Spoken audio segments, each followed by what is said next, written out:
आजिकाली कलिजुग सामान्य सामान्य कथार लोक मैंने मारपिट कलिया कजा लगवाक तैयारी हो जाउछंती।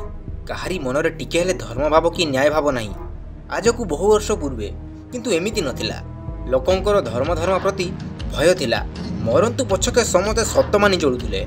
सेतेबेले जे पर रक्त को शोषि आनिछि लोके ताको पूजा करू नथिले कि जे खटी खटी मरुछि ताको जतारे पिटू नथिले। सेतेबेले काहाकू टंका पैसा कि पद पदवी रे बड़ करू नथिला, बड़ करुथिला धर्म एवं न्याय भाव। समस्ते परस्पर को तारापरी आलुओ देखाई साहाय्य सहयोग करी चलुथिले। सेतेबेले प्रभु जेमिति निर्लोभ एवं नारायण परायण थिले, भृत्य मध्य सेमिति साधुतारे प्रभु को बळी जाउथिले। प्रजांको ठारू राजा थिले आहुरी साधु, आहुरी पुण्यात्मा। एही कलिजुग आसिला दिन ठारू सब किछि अलट पालट होइगला। तार गोटे उदाहरण एही कहानीटी। सेतेबेलकू धर्मराज युधिष्ठिर स्वर्गरोहण करिया सजाई होई सारलेनी। सेही समय तांकर विचार पई गोटे विचित्र मोकद्दमा आसी पहुँचला। जणे प्रभुंकर चाकरटीए थिला। दिने से प्रभुंकर किछि जमी को समान करू करू जोड़ाए सुना कंकण पाइला। ताकू आनी से प्रभु को देई कहिला, आज्ञा माटी खळु खळु मुहा को पाइली, एगुडी को आपणकर नियंतु रखंतु।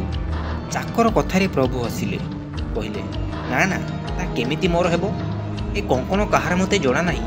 तू जेतेबेले पाइछु ताकू तू ने, मु काहेकि रखिबी। आज्ञा जमी आपणकर, सेथिरु फसल मिलु कि सुना मिलु, जहा किछि मिलु, से सब पाइबा पई आपण हेउचंती हकदार। तू पका तू एथिकी बुझी पारुनु। माटी उपरे जो फसल फले से सिना मोर प्राप्य, मात्र तू निजे श्रम करी माटी तलू जहाँ पाइलु नहीं जा, मत आउ चिड़ाचिड़ी करना। उत्तर देले प्रभु। तेणे खामिद अराजी की तेणे चाकर अराजी। कौन सी प्रकार कथाटा आउ मीमांसा हो पारा नहीं। शेष को अन्य उपाय न देखी दुहे मनरे स्थिर कले, जहाँ प्रजांकर नुहे ता निश्चय राजा सरकारंकर होइथिबो।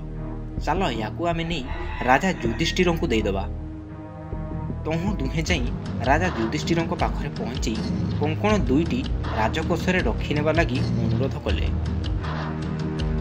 युधिष्ठिर तहु सत्यनिष्ठ। से कहिले, ना ना ता केमिति हेबो, ए कंकण रे मोर कि अधिकार अछि जे मु याकू रखिबी। से स्पष्ट भाव में कंकण दुईटी रखिया पई नास्ति करदेले। प्रकृत रे से जुग थिला सेमिति, से प्रभु थिले सेमिति, से चाकर थिले सेमिति, से राजा मध्य थिले सेमिति। सेथिपई समस्ते सेमानकर गुणगान करुथिले, समस्ते तांकु सम्मान देखाउथिले। राज्य रे सुख समृद्धिर अभाव नथिला। आजिकाली मालिक श्रमिक मध्यरे सद्भाव रहुनी। मालिक जेमिति श्रमिकर स्वार्थ प्रति आद्य दृष्टि न देई 5 आंगुली जाक पार्टी पुरेइबाकू भाबुची, श्रमिक सेमिति काम न करी अनेक समय वेतन पई दाबी करुची।